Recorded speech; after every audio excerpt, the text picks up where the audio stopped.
John, you got a chance to see Antonio Brown out here in pads for the first time. How do you look today?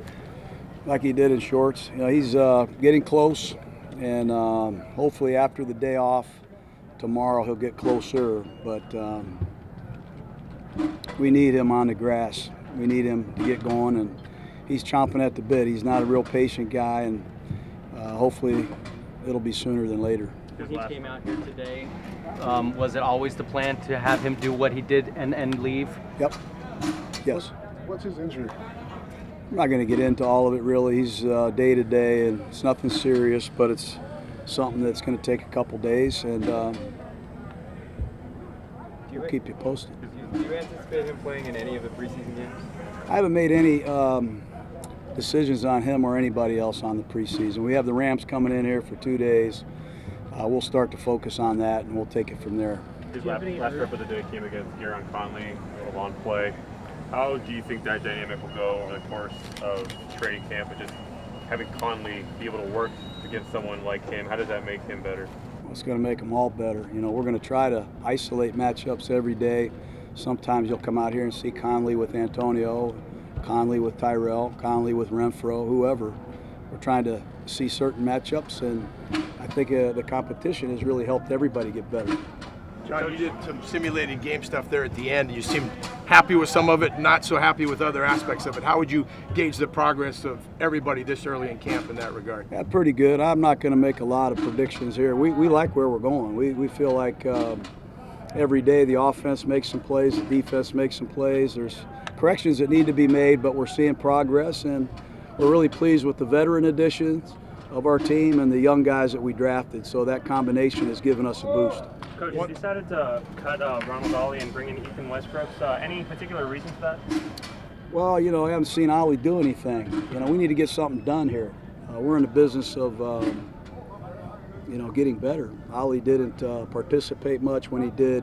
Unfortunately, we chose to go another direction. And Westbrook has a history in this league. He's got versatility. He can play indoor defensive tackle, and he knows how to rush passers. So we're trying to get better. And we're not just starting at the top of the roster, every man, and me included. Do you have any early word on what happened with Gabe Wright? No. We're going to take a look at him and see, and we'll let you know tomorrow. It seems like Darren Waller's making kind of one wow play every day. How's he doing overall, consistency-wise, in between all the big plays he's made? I think back in minicamp we talked about Waller. Since he's been here, he's been one of our most impressive players, physically and athletically, and he's smart, and he's got an unbelievable opportunity. And he and Moreau, our young tight end from LSU, have really helped our two tight end set. They can do a lot of things, but so far so good with Waller. You guys brought out a lot of East Bay high school players. Why did you bring them out, and how do you feel about having these young guys be able to see practices up close? Well, we had 5 high schools that we donated money to today. Dick's Sporting Goods, the Raider players and coaches we kicked in, and people are trying to cancel youth football. They're trying to cancel youth sports, boys and girls sports. There's a lot of geniuses out there that believe youth sports should be canceled. I'm not one of them. So we're trying to support these coaches. Every year they get paid less. Their budget gets reduced, and the expectations on them become higher. So credit to our coaches and players and Dick's Sporting Goods for trying to give 5 high school programs a lift. These kids want to play, and they deserve to play. In the past, you've talked about the importance of youth football to you. Can you elaborate just in terms of that importance? Yeah, I think you benefit by being on a team. There are certain things you can get playing this game that you can't get. I couldn't get in trigonometry or French class. I just learned how to compete. I learned about being on a team, my teamwork, accountability, my mental and physical toughness. I learned a lot about sportsmanship. You get some real benefits by playing on a football team or a basketball team. And I'm not just talking about boys, girls playing sports, softball, etc. We got to support these young kids, I believe. I don't want to preach, because I know that gets old. John, one particular time in those game situations, you seem to be really happy with a check down that Derek made. Is that just kind of a further indication of how you guys are kind of growing together and kind of getting on the same page? We've been letting Derek call his own plays in the afternoon. I just can't tell you how far along he is. We're trying to get everybody up to his speed. We've got a rookie tight end, a rookie slot, a rookie running back, a new right tackle, a new left guard, and we're working a lot of new pieces in, but his command is very good, and his playmaking has been outstanding. How would you assess the backup quarterback competition? I like these between guys. Glenn This and Nate Peterman, it's not to cut you off, this Nate Peterman is growing on me. He's athletic. I know he's had some nightmare performances in the NFL, but when you watch the film, you can see why. It's not all his fault. But he's got some talent, he's got some athleticism, he has some experience. Here's an opening day starter for the Buffalo Bills last year. I take that very serious. And he's smart, he's done a good job, he's been consistent, and I think he's starting to get his confidence back. And we all need that. John, when Gareon first came here, he was a new guy in that secondary. Now you guys have surrounded him with some older pieces, but he's kind of that veteran guy. Have you seen him kind of step forward and take leadership, ownership maybe of that secondary a little bit? You know, Gareon's more of a he's more of a day-to-day to himself guy. You know, I try to get Gareon to take the hood off so I can find out where he is. He wears that hood all the time, but he's a private person really for the most part, and that's fine with me. We're just trying to get him to be all he can be for 16 weeks. We want him to be healthy, and if he's out there every day, he's got a chance to be, I think, an excellent football player, and that's the big thing right now. What are your first impressions of Max Crosby so far here in Napa? I like Max, Mad Max. You see us run gassers afterward, he beats everybody. His pursuit to the football has been incredible. He's got a ways to go yet as a pass rusher, developing, you know, an inventory of moves and recognizing plays and situations, but nobody works harder. You know, he might lead the league in effort, and that's a hell of a compliment. Coach, what have Cleveland Burrow, Hunter Renfrow, and Trayvon Mullen brought to the team from a culture standpoint? Well, they know how to win, they know how to prepare, they know how to listen, and they know how to compete, and they expect to win. And they're not intimidated, and they're quality people. I can trust them on a player's night off. And I can trust them with just about everything. Has Johnathan Abram found your new room?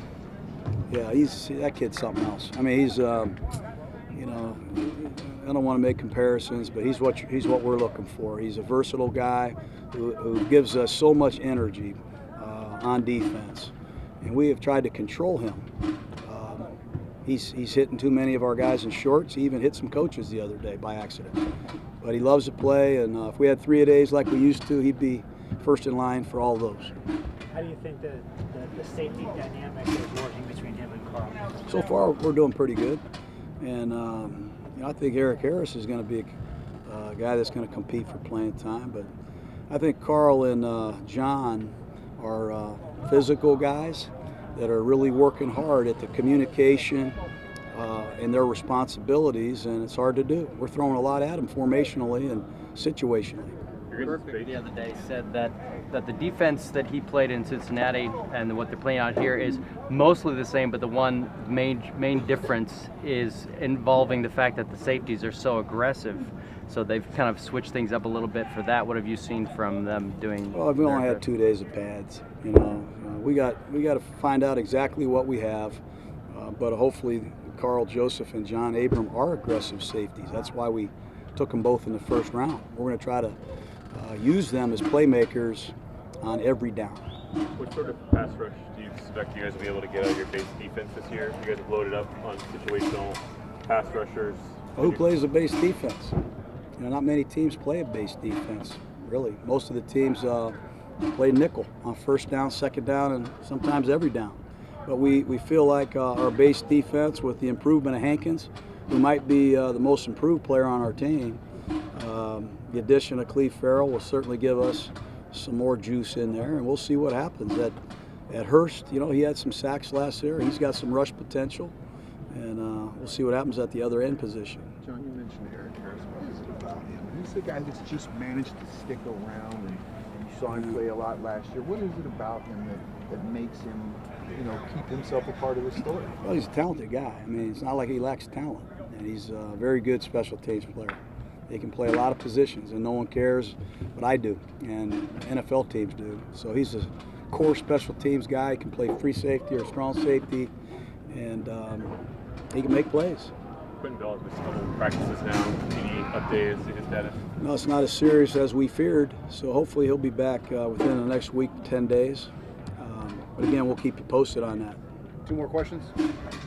Coach, what have you seen from Renfro just going up to himself as Joyner? You said you're going to have Lamarcus challenging early. It's tough. It's a tough job. I wouldn't want to see Joyner every day, but he's made some plays. I'll let Lamarcus talk about his progress. He would know better than anybody, but he's picked the offense up quickly. Doesn't seem like his legs have slowed down. He's taken a lot of reps, and I like him. He's got a lot of instincts and naturalness that you have to play that position. For Brandon Marshall to miss most of the offseason in terms of being on the field and to put these days in a row, how big is that? Yeah, it's big for his confidence. You know, he went through a lot last year in Denver, and I credit our training staff and A.J. Neibel, our strength coach. You know, we stayed patient with him, and we knew if we could get him to training camp and get him rehabbed.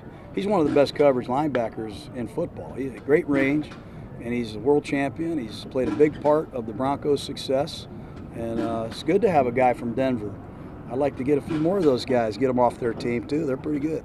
Have you seen the sort of jump that you were looking for in terms of rookie year to second year? Not yet. We'll see. It'll all unfold here in the next 7 or 8 or 10 days. You know, you like the progress, you like what you see, but you know, sometimes you do cringe. There's not enough samples to make that determination yet.